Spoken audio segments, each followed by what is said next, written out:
কাজী নজরুল ইসলামের দ্বিতীয় স্ত্রী ছিলেন প্রমীলা সেনগুপ্ত ইসলাম।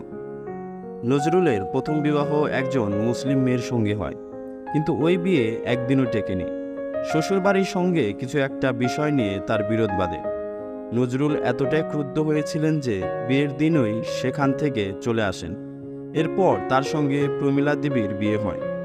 তাদের প্রথম সন্তান জন্মের অল্প দিনের মধ্যেই মারা যায়। তিনি প্রথম সন্তানের মৃত্যুর পর তার উদ্দেশ্যে গান লিখেছিলেন, শূন্য এ বুকে পাখি মোর আয় ফিরে আয়।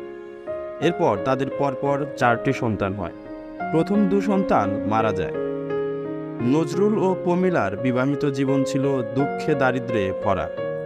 নজরুল নিজের প্রতিভা বলে প্রচুর অর্থ উপার্জন করলেও তা রাখার মতো বিষয় বুদ্ধি তার ছিল না।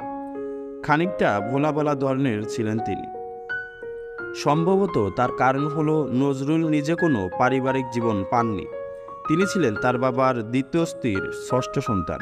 শিশুকাল থেকেই তিনি বাড়ির বাইরে, কখনো অনাথ আশ্রমে, কখনো চায়ের দোকানের কর্মী, এভাবেই কেটেছে তার ছোটবেলাটা।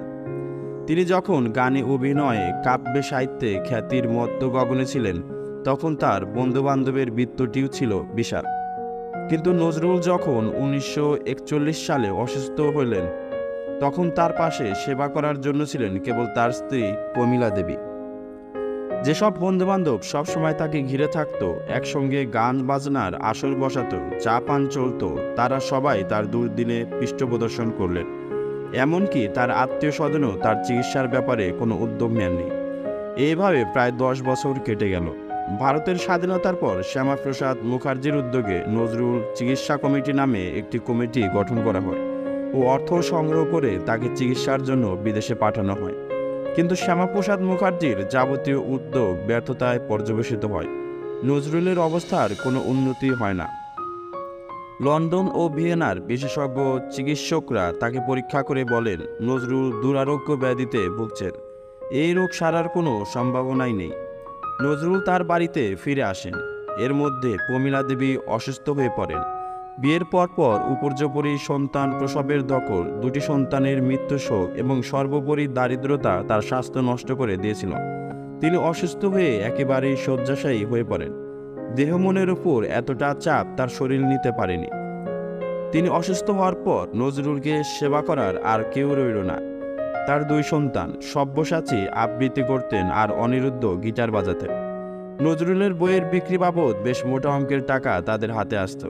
কিন্তু শুধু বই বিক্রির টাকায় তারা বেশ সচ্ছলভাবে চলত তা কিন্তু নয়। যখন 71-এর যুদ্ধ শুরু হলো, তখন জানা গেল পাকিস্তান সরকার নজরুলের খাওয়া পড়া ও চিকিৎসা বাবদ মোটা অঙ্কের টাকা দিত। 71-এ নজরুলের ছেলেরা সেই টাকা নিতে অস্বীকার করেন। ছেলেরা মাঝে মাঝে দর্শনার্থীদের নিয়ে এসে বাবাকে উত্ত্যক্ত করত।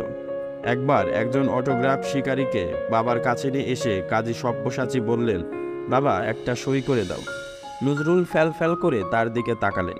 কিছুই বুঝতে পারছেন না তাকে কি করতে হয় বলা হচ্ছে। সব্যসাচী বললেন, কি হলো, সই করো। তাতেও কোনো কাজ হলো না। সব্যসাচী তার হাত জোর করে কাগজ কলমে গুজে দিয়ে চিৎকার করে বললেন, বাবা, সই করো, সই করো। নজরুল কাঁপা কাঁপা হাতে কাগজ কলম নিয়ে অনেকক্ষণ ধরে লিখলেন। কাগজ হাতে নিয়ে অটোগ্রাফ শিকারী হতভম্ব। আঁকাবাঁকা অক্ষরে নজরুল কেবল প্রমীলা দেবীর কথাই লিখেছেন। এর থেকে বোঝা যায় স্ত্রীর জন্য তার মনে কত বড় জায়গা ছিল। নিজের নাম ভুলে গেছেন, কিন্তু স্ত্রীর নাম ভুলেননি। প্রমীলা দেবীর মৃত্যুর পর তাকে অত্যন্ত অস্থির দেখা গিয়েছিল। তিনি কথা বলতে পারতেন না। প্রমীলা দেবীর বিছানায় শোয়ার জায়গাটিতে তিনি বারবার হাত দিয়ে চাপড়াতেন ও কাঁদতেন। স্বাধীন হওয়ার পর বাংলাদেশে নজরুলকে নিয়ে আসা হলো। তাকে একটি বড় দোতলা বাড়িতে বেশ আরামেই রাখা হলো। নজরুলের আগমন নিয়ে সারা বাংলাদেশে বিশাল উন্মাদনা দেখা গিয়েছিল। তাকে যেন শোপিসের মতো প্রতিদিন প্রদর্শন করা হতো।